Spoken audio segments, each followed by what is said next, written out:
Alright, so I have this old Dirt Devil vacuum cleaning robot, which I use to vacuum my apartment.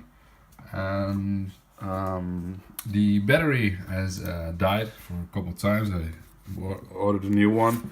Looks like this, and well, this one already also died again. So I was like, well, let's make a little upgrade.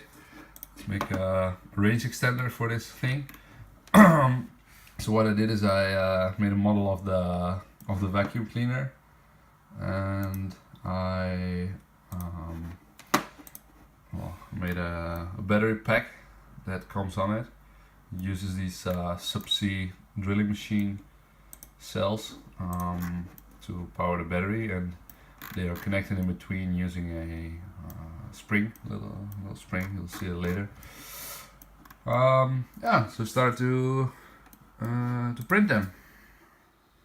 So I have a Velaman K8200 3D printer, which I've already used to print many different parts. This is a cooler. It will come leave here someday to replace the old one. It's updated with a Bondtech extruder, and I'm using just PLA filament to print it using a heated bed. And with this thing I'm gonna make the parts for my vacuum robot upgrade.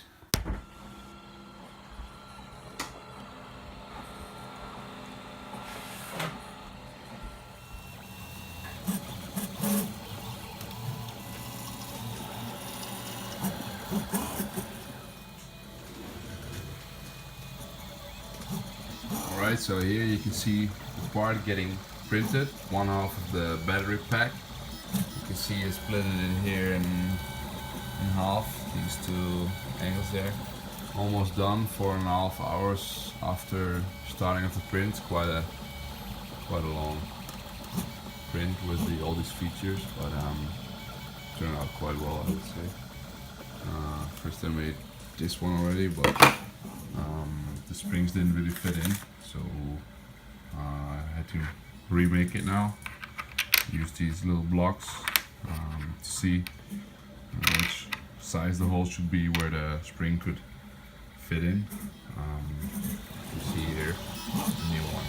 Its springs way better than the old one, so looks good.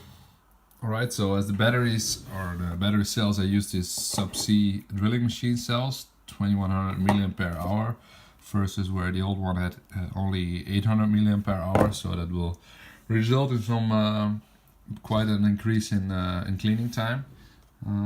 To connect the cells, I use these springs, spiral springs.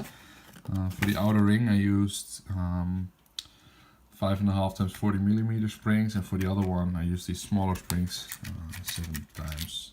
No, it's actually this one's 5 times 20 millimeters. Yeah. So what I did is I fitted them here in the pack, and well, you can see it's completely assembled already. And what I did is I wired them, so there's the circuit that is going all around. And they're all in series, and then they're wired from here to the bottom of the vacuum cleaner. They come out like here. I connected them just to the terminals by soldering them on.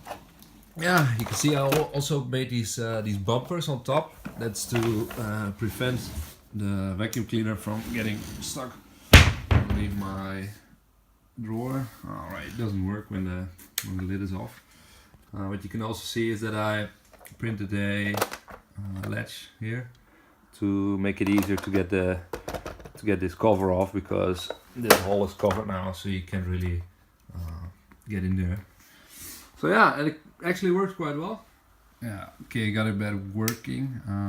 As you can see, I use these bumpers to prevent it from getting stuck in the closet. So that works quite well. These 3D printed parts, I will I designed them in SolidWorks. I will upload them in STL files so you can print the same thing as well. Right, thanks.